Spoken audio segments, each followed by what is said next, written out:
Hello guys, welcome to Isha YouTube channel. మీకు ఈ video నచ్చితే కనుక ప్లీజ్ ఫ్రెండ్స్ లైక్ చేయండి, షేర్ చేయండి, సబ్స్క్రైబ్ చేయండి, కమెంట్ మాత్రం తప్పకుండా చేయండి. మరిన్ని వీడియోస్ కోసం నా ఛానల్ని సబ్స్క్రైబ్ చేశారని అనుకుంటున్నాను. తనుజ గౌరవ్ అందరు గౌరవ్కి మోసం చేసిరని అనుకుంటాం. మొన్న చాలా కోపం వస్తుంది. నిజంగా చాలా చాలా కోపం వస్తుంది. ఎందుకురా బాబుకి ఇంత ఆలోచిస్తున్నారు, ఇట్లా చేస్తున్నారేమో అనే ఒపీనియన్ అనిపిస్తుంది. మీకేమనిపించిందో కూడా ప్లీజ్ కమెంట్ చేయండి. నిజంగా గౌరవ్ నస పెడతాడు, నస పెట్టాడు అని నేను చెప్పాను. కానీ ఓకే, హౌస్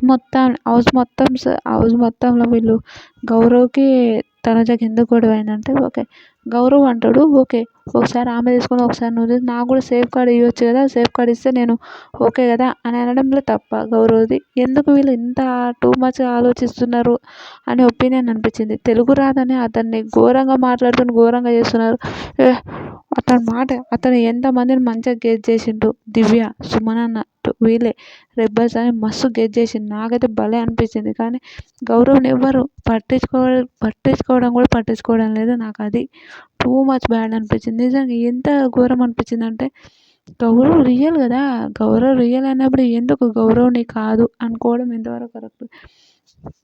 మీరు ఎంతవరకు కరెక్ట్ అనుకుంటుండ్రో కూడా ప్లీజ్ కమెంట్ చేయండి. గౌరవ్ని కావాలని పంపించేసిందని ఎంతమంది అనుకుంటుండ్రో కూడా. ఎందుకంటే గౌరవ్ ఇప్పుడు లాస్ట్ టాస్క్లో ఆమెని గౌరవ్ని ఎందుకు చేసిందంటే, గేమ్స్ అన్నీ ఆడిపించుకున్నాక గౌరవ్ని కెప్టెన్సీ టాస్క్ నుంచి తీసేసింది ఎందుకు తనుజ అని నేను చెప్తా అంటే, గౌరవ్ ఉంటే పక్క తనుజకు సపోర్ట్ చేయాలి. ఇమాన్యుల్ ఉంటే తనుజకు సపోర్ట్ చేస్తాడు. ఎందుకంటే నేను కెప్టెన్ అయినా ఒకసారి ఈమెకి ఇద్దాము అని సపోర్ట్ చేశాడు అని అనుకుంటారు. రియల్ ఎప్పుడు నాకైతే వెరీ బ్యాడ్ అనిపించింది. మీకేమనిపించింది కమెంట్ చేయండి. బాయ్.